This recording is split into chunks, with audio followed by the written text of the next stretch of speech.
Muy buenos días con todos los espectadores de Trivium Política. Bienvenidos a nuestra cuarta edición de la revista digital Trivium Política. En este canal, en este medio de discusión, de análisis y de debate, hemos venido teniendo ya la participación de destacados actores en los temas que hemos tratado. Han sido debatidos, han sido discutidos ya los temas de educación, temas de salud, temas de desempleo.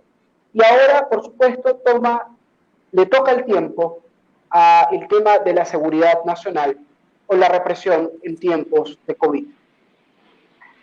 El día de hoy contamos con la participación de dos destacados profesionales en su materia. Contamos con la presencia de la ingeniera María Dolores Santos, ingeniera y experta en seguridad multidimensional, experta en seguridad nacional, experta en seguridad industrial, experta en seguridad individual y colectiva. Y por otro lado tenemos la presencia de nuestro compañero y amigo Billy Navarrete, secretario ejecutivo de la Comisión Permanente de los Derechos Humanos, por los Derechos Humanos, con quien he tenido el gratísimo honor de trabajar en un caso en concreto que gracias a Dios pudo salir victorioso.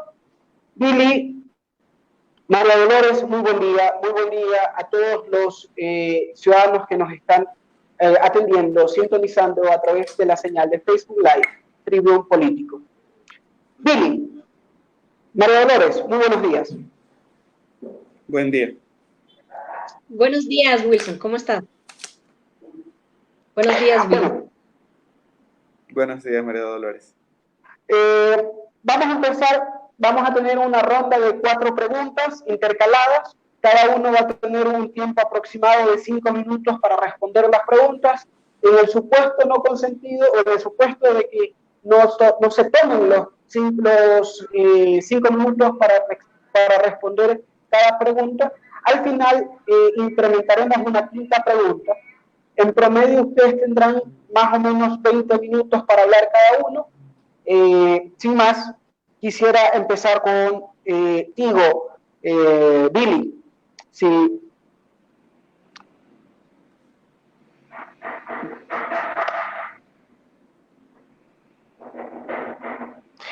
Primera pregunta.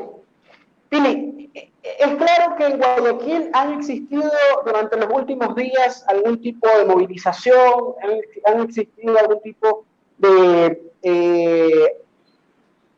manifestaciones en contra de algunas políticas que ha venido tomando el gobierno de manera sistemática, en contra de lo que a percepción de muchas organizaciones sociales y populares es contrapopular, antipopular, es inclusive hasta algún punto bastante crítico. Por ello, mi pregunta es, ¿cuáles son los objetivos de la protesta social en tiempos de COVID? Bueno, buenos días nuevamente a todos y todas. Efectivamente, en la ciudad de Guayaquil hemos vivido escenarios de protesta social bastante intensas en realidad y consecutivas en esta emergencia. Quisiera además agregar que estas protestas, esta acción pública de ciudadanos y ciudadanas tiene un antecedente también, al menos en este proceso de gobierno bastante significativo a propósito de lo de octubre, que creo que no vale dejarlo de lado, ¿no?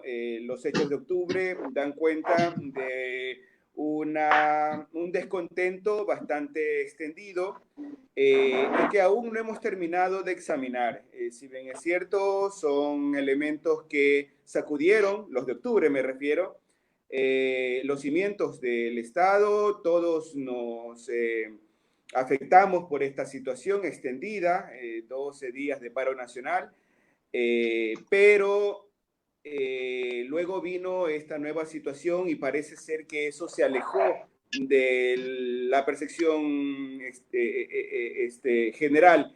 Y creo que vale la pena no dejarlo pasar. Y en ese sentido yo hago una relación entre ambos momentos, al menos en relación al periodo de gobierno actual. Es decir, hay un deterioro de la credibilidad y de la aceptación de las políticas del gobierno nacional en particular y del Estado en general de manera creciente y progresiva. Y en eso cae también lo ocurrido recientemente en Guayaquil, ya en términos de descontento social en relación a las políticas del gobierno frente al estado de crisis sanitaria declarada el 16 de marzo.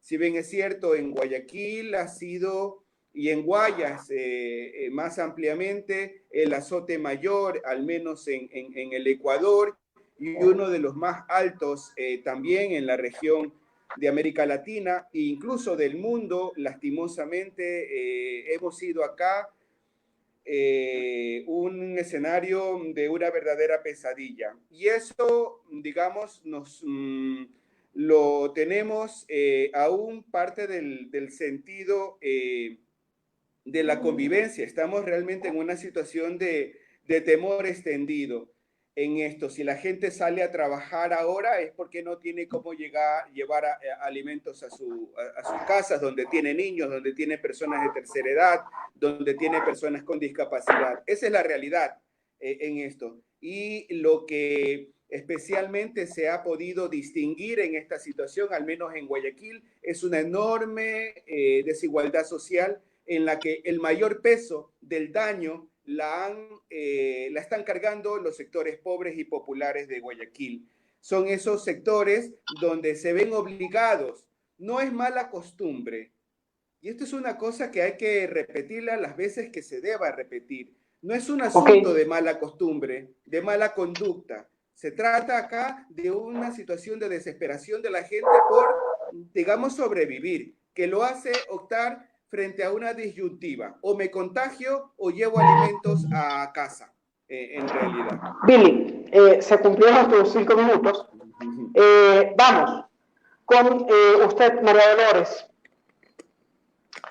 La pregunta hacia usted, la primera pregunta para usted es la siguiente.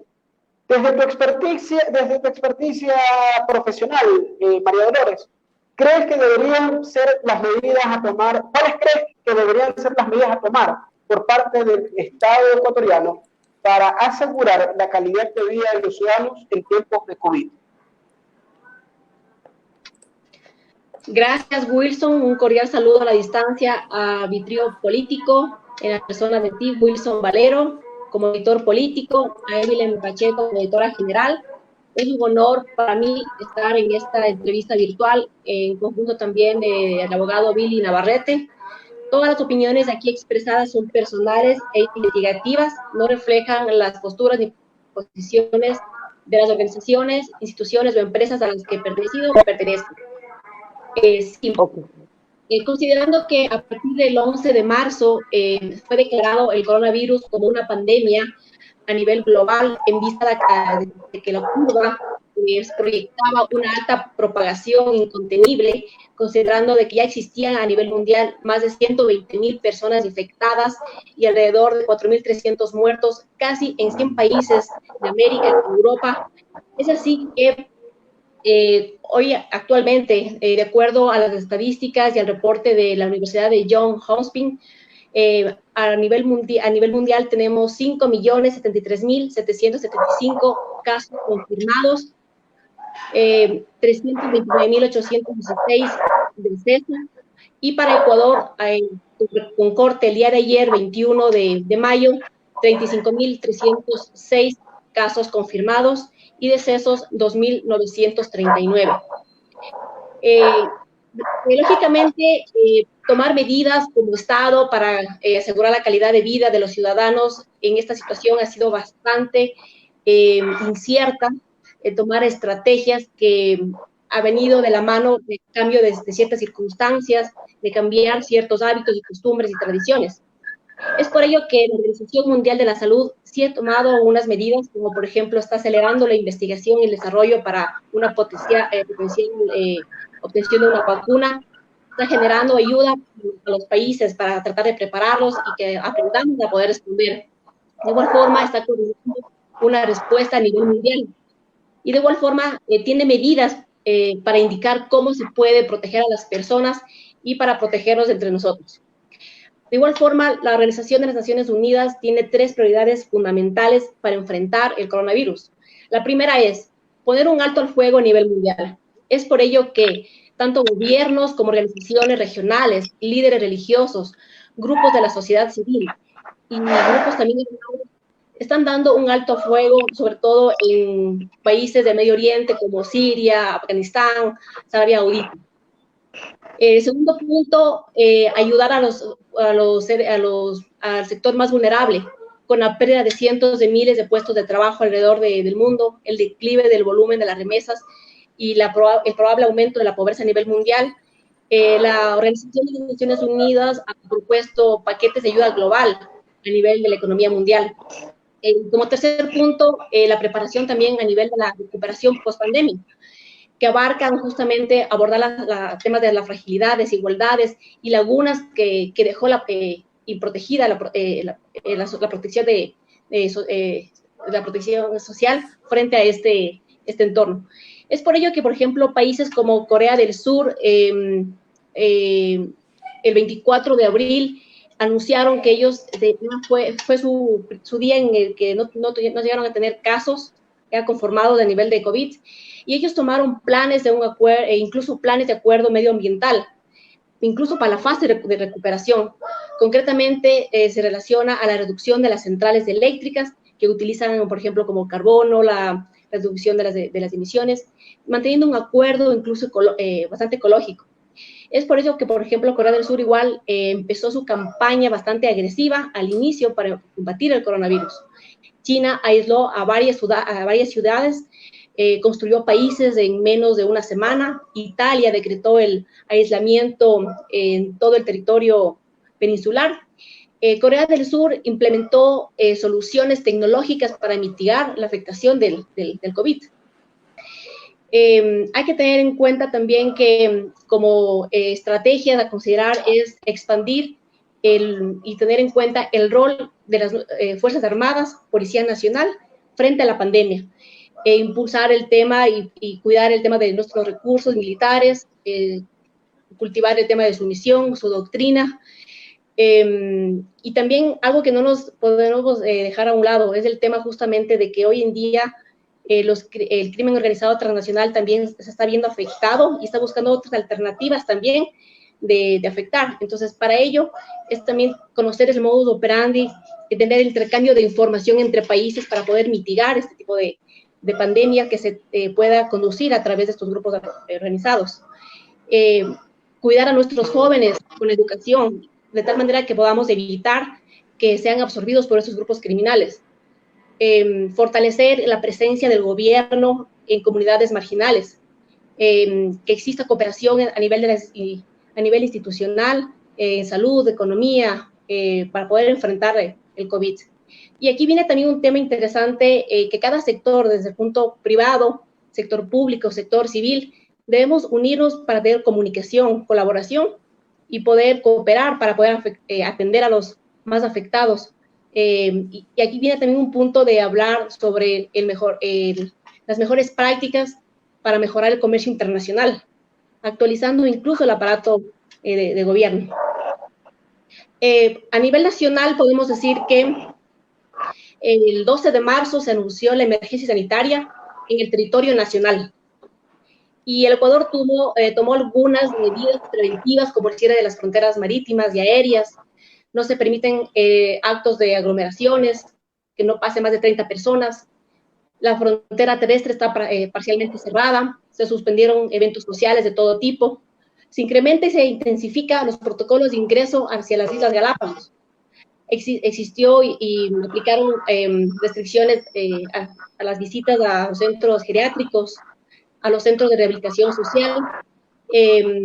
Justamente a partir del 6 de abril se estableció el uso obligatorio de la mascarilla, el uso restringido de lo que es hacia los espacios públicos.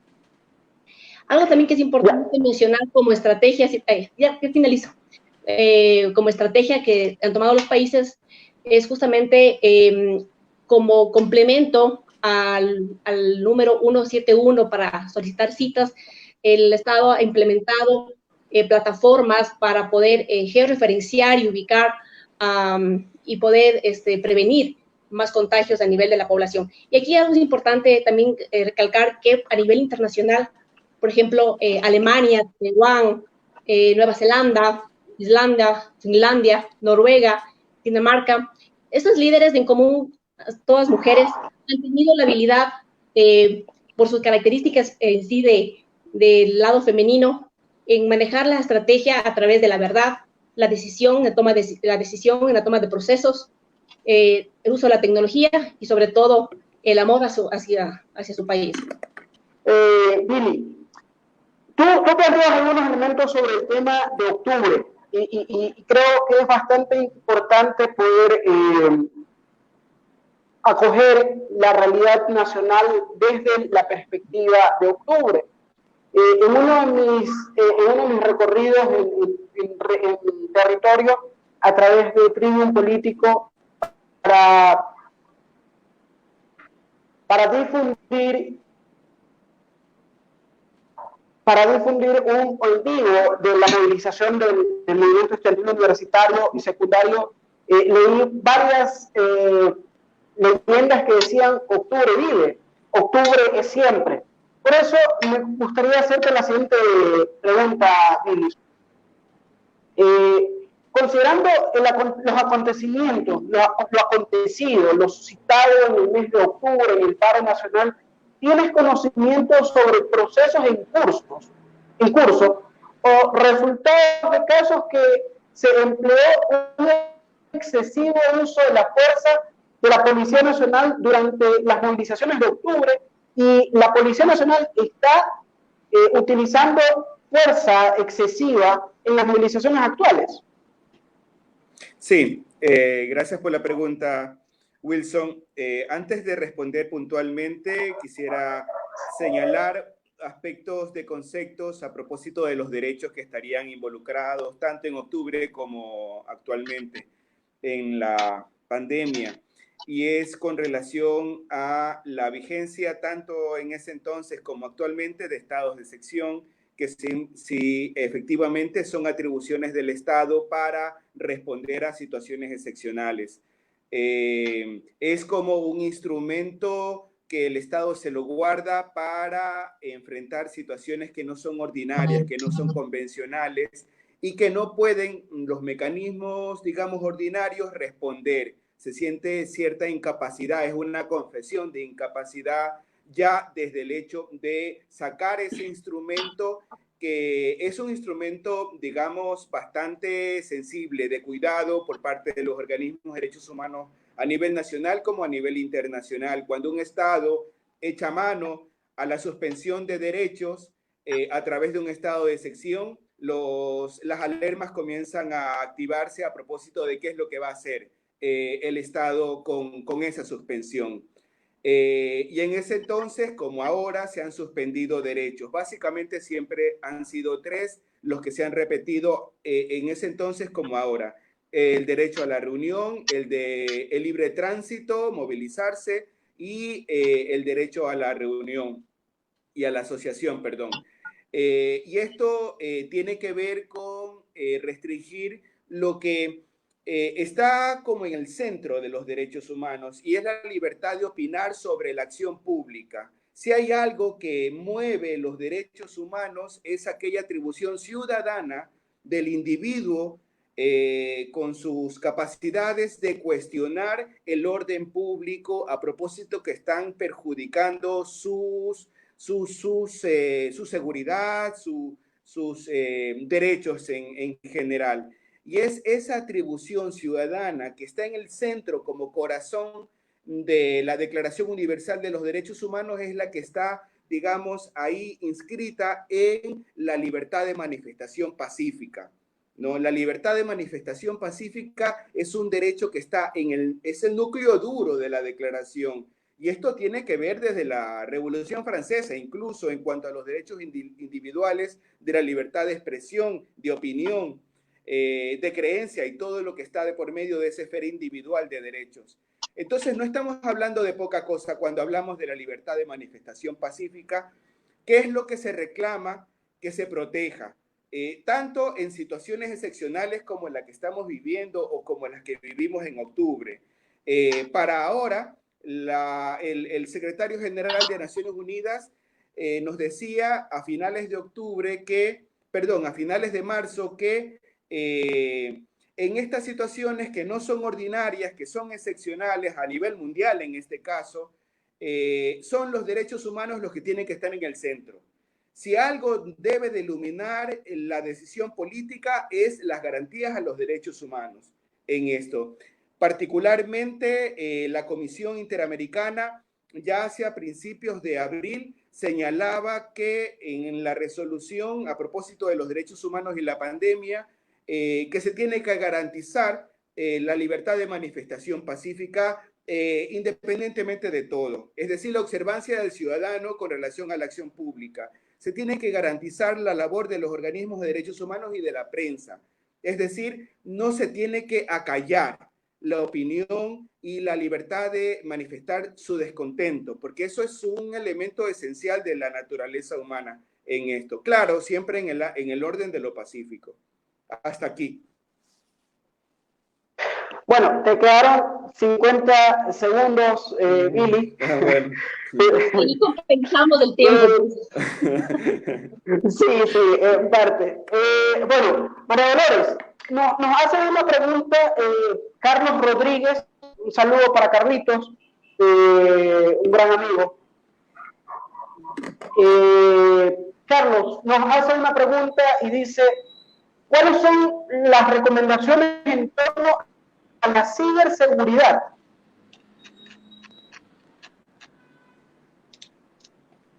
Sí, bueno, es importante conocer que como país estamos justamente en un proceso, gracias Carlos la pregunta, en un proceso justamente de crear y de establecer una estrategia de ciberseguridad a nivel del país. Y para ello ha habido estudios, ha habido varios grupos y varios sectores institucionales que se han reunido para tratar de armar esa estrategia de ciberseguridad en conjunto también con la OEA. Y sí, básicamente, primero es el tema de manejar una cultura de ciberseguridad, porque podremos ver un país con buenos recursos tecnológicos, recursos financieros, pero si no llegamos a tener una cultura de ciberseguridad, no podríamos poder protegernos de hoy por hoy los crímenes cibernéticos, que el crimen organizado transnacional ahora lo está manejando desde el ciberespacio también, afectando lo que es esto del quinto dominio, el ciberespacio. Puntualmente para temas de ciberseguridad, hablando a nivel técnico, podemos tener consideración y precaución al probar ciertos sitios comerciales, al realizar, por ejemplo, transacciones, pagos, estar atento a los correos no deseados que nos llegan a nuestro mail, tener precaución cuando nos llega cierto software malicioso para no instalarlo si no lo conocemos, mantener siempre bastante presente la vigilancia de lo que es la ingeniería social y la conciencia cibernética, que esto hoy por hoy nos está afectando. El Ecuador le tocó de una forma mucho más rápida migrar a la parte del teletrabajo, del telestudio, y hoy por hoy es un desafío para Ecuador que todos los ecuatorianos, desde la parte de educación, el trabajo, las industrias, migrar a este mundo de la nube, migrar a este mundo del ciberespacio, en donde implica muchos más desafíos. Posiblemente las empresas de tecnología ya tenían protocolos de prevención y protocolos para poder acceder acá. Sin embargo, ¿qué pasó? Por la emergencia sanitaria hubo empresas que tuvieron que abrir, por ejemplo, muchos puertos, debilitar su seguridad para poder permitir el acceso de la conexión desde los hogares a los trabajadores. Entonces, eso realmente les comento no con el afán de hacer ataques, sino más bien un afán de tomar conciencia y de que ahí existe, por ejemplo, un nicho de oportunidad también. Recordemos que de las crisis salen las oportunidades, que la empresa, la industria a nivel de ciberseguridad, la academia, propiciar más charlas y más temas de seguridad y soluciones para evitar ser atacados, ser vulnerados por los especialistas en el mundo del cibercrimen. Algo también que es importante tener en cuenta que hoy por hoy el desafío también importante es el uso de las tecnologías móviles. El desafío es que incluso puede ser hasta un riesgo laboral el trabajo de transmisión por voz. En el momento que hacemos teletrabajo, estamos transmitiendo un mensaje y eso hace que sea también un desafío para las telefonías. Hoy por hoy yo lo veo como una oportunidad también, las telcos, con el trabajo que hacen, fortalecer su servicio, fortalecer la parte laboral también que ellos tienen y también el servicio que nos brindan a nosotros como usuarios, porque al estar totalmente distantes hacemos uso mucho más alto que antes de las telecomunicaciones, de líneas celulares, conexión a internet. Algo también que es importante, por ejemplo, el uso de los medios telemáticos. Estamos utilizando, por ejemplo, aquí estamos utilizando un aplicativo a través de Google y existen muchos otros en el mercado que hay que hacer un análisis, un estudio de validación para ver ventajas y desventajas y de tal forma que podamos evitar ser vulnerados en nuestras conversaciones, ¿no? Sobre todo en instituciones, por ejemplo, de inteligencia, de seguridad, en donde el nivel de conversación son mucho más críticas, ¿no? Manejar muchos protocolos de seguridad. No hay audio. Ok. Billy, tú planteabas algunos elementos bastante interesantes en tanto y en cuanto a la movilización, a los derechos que tenemos como ciudadanos a movilizarnos de manera pacífica, de manera ordenada, de manera dirigida. Muchos de los dirigentes populares, muchos de los dirigentes sociales han insistido de manera muy persistente en el tema de la movilización con precaución, la movilización con medidas de bioseguridad, la movilización con seguridad, tanto para los que se movilizan como para el resto de ciudadanos. Y dentro de este contexto, a mí me surgen dos preguntas. Y las voy a unificar, las voy a tratar de unificar.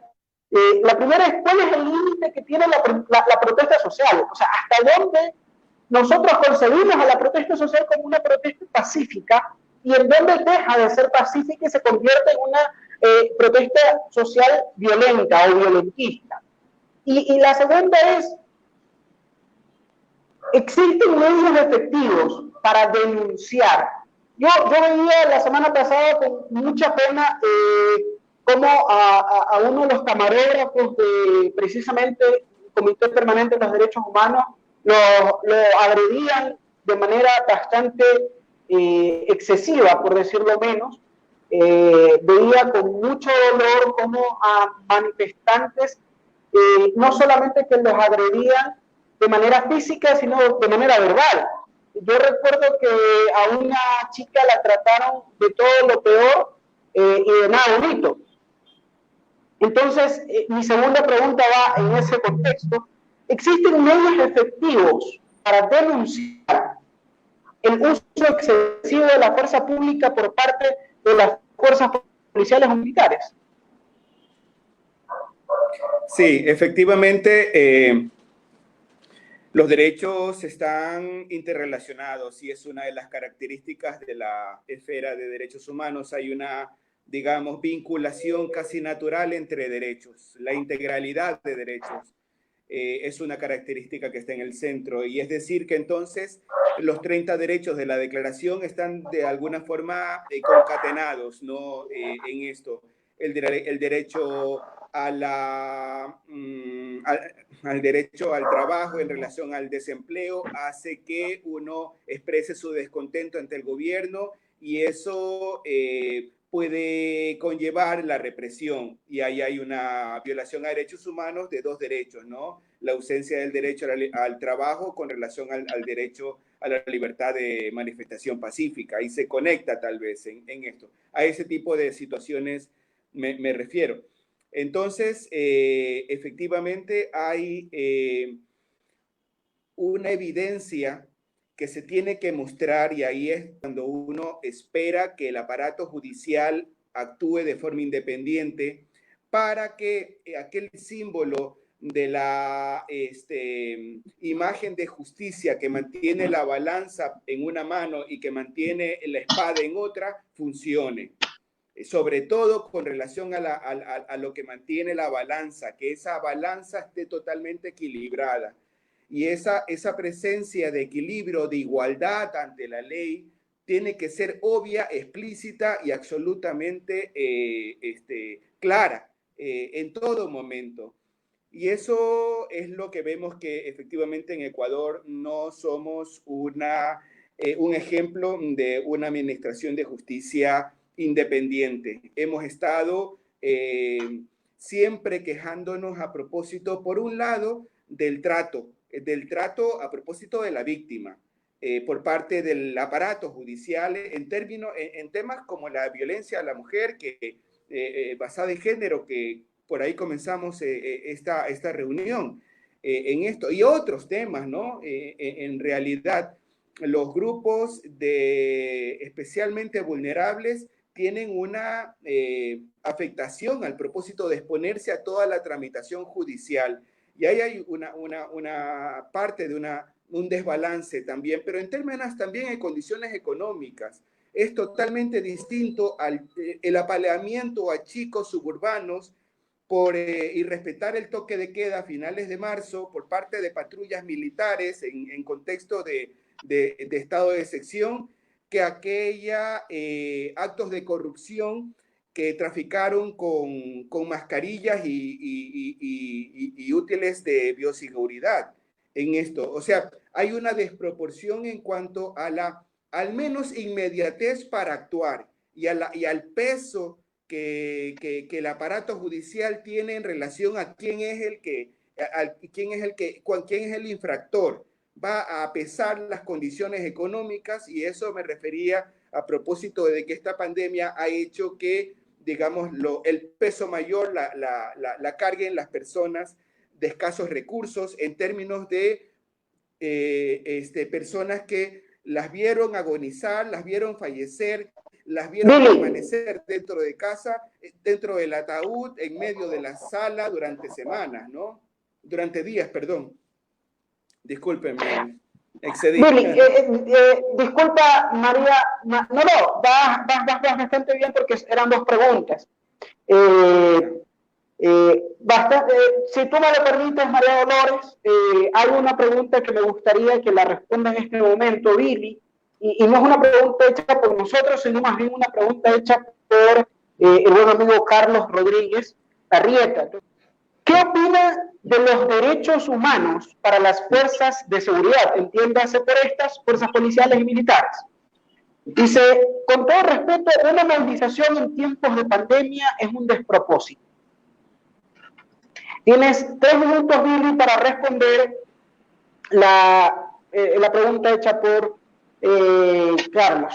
De acuerdo, y es bastante clara la respuesta en realidad. Los agentes uniformados, independientemente de su uniforme, tienen derechos porque hay una persona que los viste en esto. Y hemos actuado en reclamación incluso de esos agentes que han sido objeto de abusos al interior de los cuarteles desde cuando, digamos, comenzamos a trabajar en materia de derechos humanos. No hay una distinción en relación a quién es el que, digamos, actúa en perjuicio de los derechos de otro. Somos independientes a la condición política, partidista o religiosa. Nos interesa es el individuo dentro del abuso de poder, de la inequidad con relación al abuso de poder. Y hay agentes de la fuerza pública que obviamente han sufrido violaciones de derechos humanos por parte de sus superiores en esto y donde hemos actuado.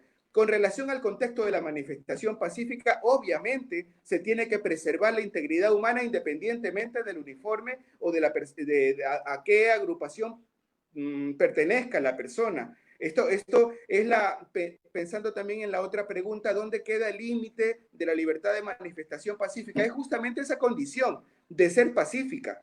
Ahora, con relación al reclamo y al descontento, la normativa internacional de derechos humanos es bastante amplia y permeable a propósito de permitir incluso el insulto, ¿no?, de un ciudadano con relación a las autoridades del orden público. Hay incluso, y esto no es una cosa que la digo de forma personal, en realidad hay toda una normativa que está permeando el hecho de la libertad de expresión, incluyendo el insulto a la autoridad que para el individuo es el que perjudica sus derechos. Hasta ese límite hemos llegado. Ahora, eso está mucho más claro con relación a daños a la integridad personal, me refiero a golpes, me refiero a la libertad de tránsito, por ejemplo, el secuestro de unos manifestantes que tienen de rehén a personas uniformadas, agentes del Estado. Eso es una violación de derechos humanos, sin duda, y hay todo un proceso judicial que se tendría que tramitar para eso. Ahí no hay duda, son hechos categóricos que la norma los incluye en esto. Pero otra cosa totalmente distinta es lo que ocurrió la semana pasada en Guayaquil, a que has hecho referencia, Wilson, a propósito de gente que sostenía su cartel y que estaba distanciado más de 2 metros cada uno, que estamos en la acera, no estábamos absolutamente interrumpiendo el tránsito, estábamos haciendo uso de nuestra libertad de manifestación. Incluso 2 días después de esa actividad del miércoles, unos ciclistas, 20 ciclistas, estaban también en acción de protesta cargando en sus espaldas, en su pecho, letreros, y se les impidió la realización de su protesta. Eso no tiene lógica, en realidad. No tiene sentido. Y lo que provoca la intervención de los agentes de la fuerza pública es justamente romper el distanciamiento que se había pactado entre los manifestantes. Y entonces creo que ahí hay procedimientos que no están facilitando justamente la seguridad personal de las personas en este contexto, ¿no? Billy. Sí. Billy, se completaron tus 3 minutos. Me disculpas por interrumpirte. María Dolores, hay un televidente, Kevin Molina, que nos plantea ¿cuáles serían las medidas a tomar por parte de nosotros como ciudadanos para precautelar nuestra seguridad informática en tiempos de COVID? Teniendo en cuenta de que hoy las clases son en vivo, teniendo en cuenta que hoy las reuniones de trabajo son vía telemática, las reuniones con amigos y familiares son por medio de vía telefónica o algún otro medio de internet. Entonces, ¿cuáles serían las medidas a tomar por nosotros los ciudadanos para precautelar la seguridad informática como individuos? Sí, Wilson, María Dolores. Sí, realmente ha sido un caso bastante fuerte que desde el punto de vista cultural a nivel de Ecuador nos ha afectado bastante fuerte el hecho de migrar a un ambiente telemático y es justamente también hasta el miedo y el temor que puede existir desde los usuarios de enfrentarse a esta nueva realidad. Como tú bien lo mencionas, el teletrabajo, el telestudio, nos está obligando a movernos a plataformas virtuales.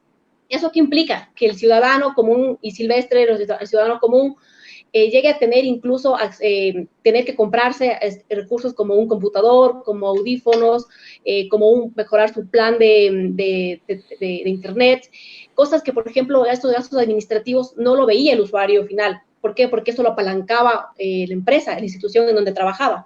Entonces, frente a esto, es mucho más arriesgado la carga operativa y administrativa para el trabajador, porque aparte de cumplir con su función de trabajo, debe también precautelar la seguridad de que lo que está haciendo en su computador, en su casa, en su red, no sea vigilado, no sea hackeado por grupos que se dedican a este tipo de incidentes. Entonces, aquí lo que es importante es también un tema de conciencia, un tema a nivel cultural, como lo mencionaba anteriormente, es mantener la protección a nivel de claves de seguridad en lo que es correo electrónico, cambiar claves de seguridad en todo lo que es aplicativos, mantener el acceso incluso, si bien es cierto, trabajamos en casa y no podríamos permitir que, por ejemplo, familiares nuestros accedan a nuestra información de nuestro trabajo, ¿no? Hay que tener bastante en cuenta esas protecciones. Entonces, más allá de eso, es también un tema, también manejar la parte emocional y humana que las personas hemos tenido, posiblemente mucho más las personas que no estaban tan acostumbradas a lo que es el teletrabajo, el hecho de psicológicamente adaptarse a un entorno encerrado, de aislamiento, de esfuerzo y sacrificio de trabajo, y aparte de ello mantener el tema de seguridad. Entonces, mantener a nivel técnico hablando, protecciones a nivel de, no quiero hablar de marcas, sin embargo, se puede hablar del tema de protección de antivirus en sus computadores para proteger el acceso de atacantes, de evitar el tema de correos no deseados, de spam, evitar acceder a sitios falsos, que hoy por hoy, por ejemplo, incluso tienen información de coronavirus. Ha llegado tanta la desesperación de los usuarios que dicen, quiero buscar un medicamento para el coronavirus, y acceden a información en el Internet y les derivan a ciertos links, a ciertos portales, que incluso también se ha visto el tema de narcotráfico y lavado de medicina y lavado incluso de mascarillas, haciendo uso de las redes telemáticas. Entonces hay que tener bastante cuidado a la información, a nuestros niños, tener bastante cuidado por el tema del grooming. Hoy, ese momento es bastante propicio para que los padres cuiden a sus hijos en el tema de qué están viendo en su celular, a qué información están accediendo, porque es fácil que hoy por hoy los adultos mayores accedan a niños hablando en el mismo lenguaje que un niño habla, para tratar de tener el tema del ciberacoso, que es bastante fuerte en nuestros niños, ¿no? Y con ello existe, claro, existe cierta normativa en el Código Integral Penal, en el COIP, ciertos artículos en donde castigan cuando se infringen ciertas leyes, ¿no? Cuando los cibernautas infringen y nos atacan a los usuarios finales.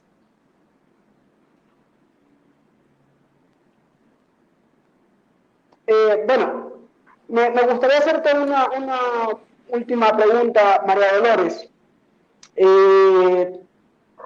Y es la siguiente. ¿Qué medidas es posible mejorar las medidas de bioseguridad y de seguridad desde la estructura gubernamental? A nivel de bioseguridad. ¿Y cuáles serían esas medidas, no? Sí, por supuesto. Bueno, considerando de que en una entrevista que tuvo el señor ministro Osvaldo Jarrín, él mencionaba que a nivel de, como parte de su estrategia, habían invertido cerca de 200 millones para adquirir equipamiento, incluso contratación de médicos. Como tal, el ministerio y todo lo que es el sistema de fuerza de orden, estuvieron desde el principio netamente preparados para una planificación, para una capacitación en el sistema de sanidad y médico. Ellos, el país como tal implementó el estado de excepción, considerando como foco principal Guayaquil, que es donde justamente fue nuestro epicentro de la pandemia, estableciendo zonas de seguridad para evitar que se siga propagando esta pandemia, considerando una conformación de una fuerza de tarea conjunta, con misiones bastante claras, ¿no? Como la prevención, la contención, la mitigación, la resiliencia, para de forma mancomunada trabajar de forma institucional. El COEC nacional, por ejemplo, ha hecho algunas, ha tomado algunas medidas, algunas como apoyo también justamente, como por ejemplo, asignar netamente a las Fuerzas Armadas al manejo y gestión en Guayaquil para evitar y que se propague el tema de la escalada de casos allá, generando y considerando que es una zona de seguridad de alto riesgo. Asignaron también lo que es el tema, por ejemplo, a nivel logístico, lo que es los corredores logísticos. ¿Qué significa esto? Que el gobierno estableció corredores logísticos para asegurar el abastecimiento de productos. autorizando la prestación de servicios de mantenimiento en reparación de talleres y vehículos a nivel nacional. Ahora, es importante que manejemos bastante claro que este ha sido un impacto a nivel de la salud, a nivel de nuestra economía, incluso la democracia. Nuestra salud ha sido básicamente ya afectada desde tiempo atrás, antes de incluso del COVID. Ha habido una afectación tanto a nivel personal, a nivel de nuestros pueblos. Se ha visto bastante afectado Ecuador con esto también de la reducción del petróleo. Hemos visto también que nos ha afectado también el tema de la corrupción, ¿no? El tema de sobreprecios de mascarillas, tema de sobreprecios en lo que es fundas para cadáveres, tema de los kits alimenticios. Esto ha sido también parámetros que han afectado al ser humano, al ciudadano común. Y claro, también ha habido el tema de uso de redes falsas, lo que son los fake news, que también a nivel de ciberseguridad debemos precautelar y cuidarnos, ¿no? No dejarnos caer en este círculo de retuitear o de compartir lo que es una noticia falsa. Sin embargo, lo que es las medidas de bioseguridad, considerando que es un conjunto de medidas preventivas que tienen como objetivo proteger la salud y la seguridad de las personas, de los usuarios, es importante considerar como protocolos, tener claros los conceptos básicos de qué son unas medidas de bioseguridad, tener notificación de casos de sospechosos, realizar medidas de comunicación e información, mantener un control preventivo ante la entrada a las instituciones, hacia las empresas, hacer una gestión de entrada y salida de empleados, incluso de proveedores, personas de todo el core de recursos humanos que forman parte de una institución. Tomar medidas especiales para gestionar incluso personas que están asintomáticas en una institución. Entonces son mínimo algunas de las medidas que se podrían considerar y las que obviamente nos recomienda la Organización Mundial de la Salud. Ok, muy amable, María Dolores. Billy, una última pregunta. ¿Existen medios efectivos para denunciar el uso excesivo de la fuerza pública en la... perdón. Sí, por efectivamente, por lo general, ¿cuáles son los actores sociales que participan?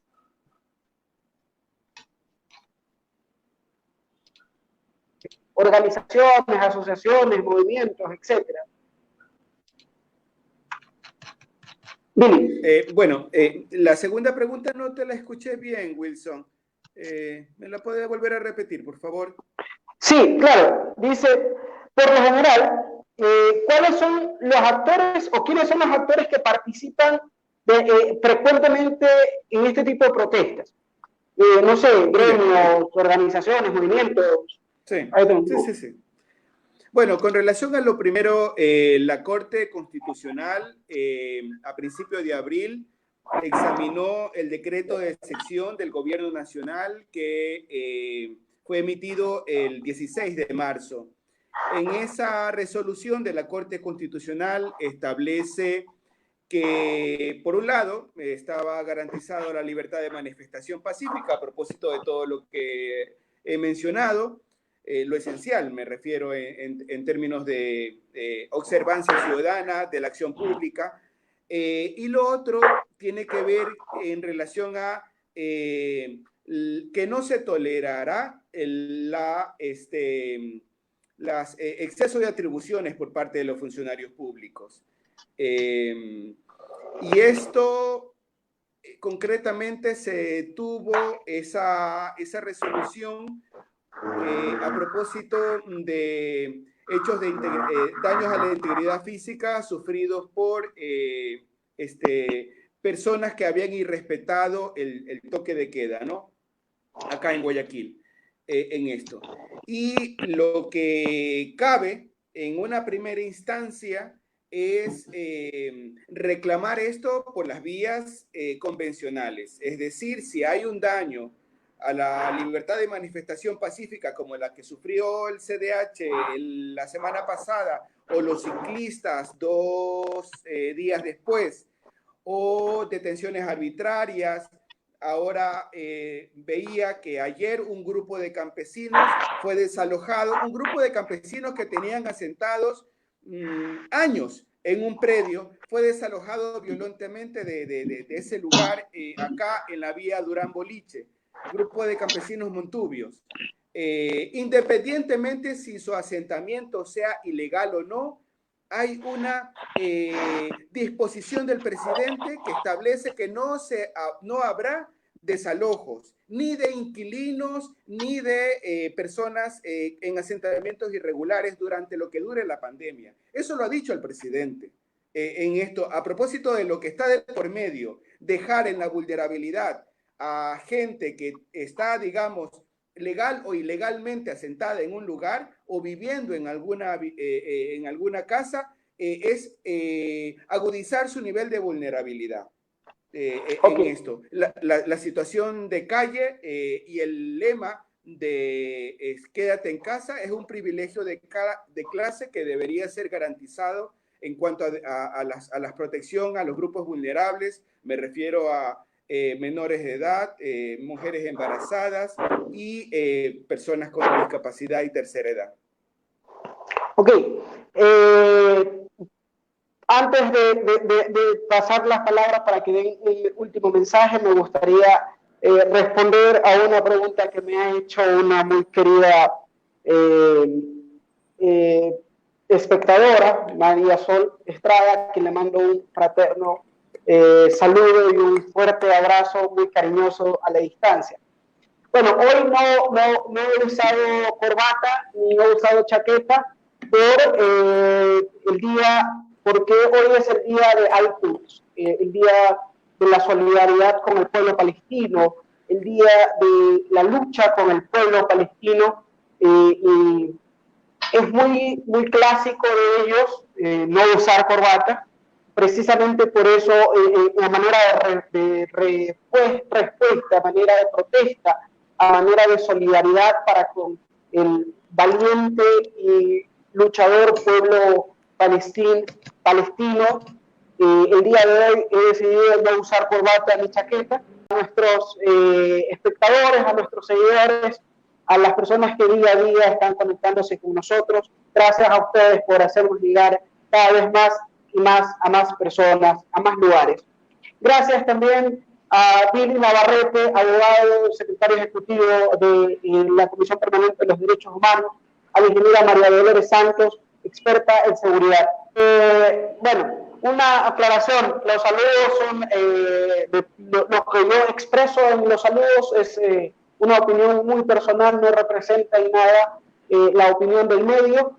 Les doy 2 minutos a cada uno para que den su conclusión y despedida, Billy y María Dolores. María Dolores, empezamos contigo. Ok, sí, como conclusión también puedo citar que es importante que como país aprobemos la Ley de Protección de Datos Personales, que ahora más que nunca es fundamental nuestra protección de información en este momento de pandemia y post-pandemia. Se encuentran medidas que ha implementado la Alcaldía de Quito a nivel de la ciudad, para el uso de mascarilla, mantener, y deberíamos asumirlo todos, ¿no? Hacer uso de la mascarilla, mantener el distanciamiento, el lavado de manos. Sabemos también que ya existen equipos para hacer las pruebas PCR y que se van a hacer pruebas, hasta 500 pruebas diarias. Eso ayuda bastante para poder estar precavidos y estar alerta de cómo va la evolución. Es importante considerar que en época de crisis vienen las oportunidades. Es allí que como humanos, como personas, en este mundo cambiante, tenemos que adaptarnos a este mundo tecnológico, tener la capacidad de adaptabilidad en todos los aspectos. Prácticamente con esta pandemia viene un cambio a nivel del entorno mundial, en donde tenemos que adaptarnos a un nuevo estilo de vida, ¿sí? Esperamos que exista también cooperación internacional a través de acuerdos, a través de estados a nivel bilateral, multilateral, que eso es lo que va a fortalecer las relaciones entre países y para los ciudadanos también. El desafío es bastante grande, como decíamos, no solamente se requiere cantidad de recursos tecnológicos, físicos y humanos, es también enfrentar a las amenazas, sino también es importante que los gobiernos con un buen liderazgo apliquen estrategias que manejen, se pueda llegar a una gobernabilidad para poder tener un tema de cooperación e integrar instituciones, tanto a nivel público como privadas, de tal forma que podamos sumar esfuerzos y poder encontrar la prosperidad a nivel de ciudadanos y de país.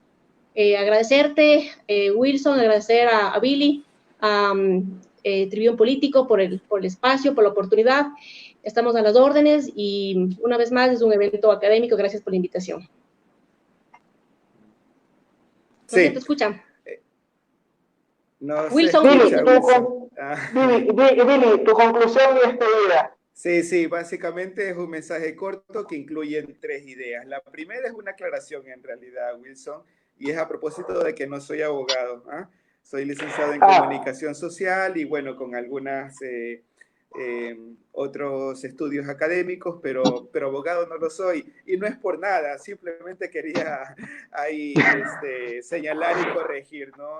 Tengo igual que Wilson, muy estimados colegas abogados y en buena hora. Lo otro es solidarizarme con relación a lo que Wilson ha recordado en buena hora a propósito de del ejemplo de lucha, de causa de derechos de los pueblos que nos deja el pueblo palestino.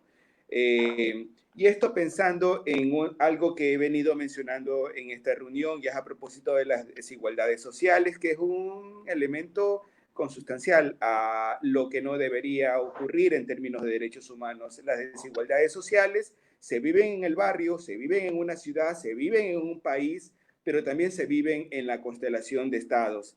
Y lo tercero tiene que ver con algo que María Dolores ha señalado a propósito de la oportunidad que nos brinda esta tragedia, que ha, digamos, cambiado todas las prioridades que inicialmente teníamos como ciudadanos. Y esto es un elemento bastante importante porque deberíamos, a nivel familiar, pero a nivel de sociedad, pero a nivel también de estados, poder identificar cosas que debamos poner por delante. Creo que la crisis no debería generar un enriquecimiento que en este caso sería antiético, ¿no? Entonces, bueno, eso básicamente. Y gracias por la oportunidad. Hasta luego.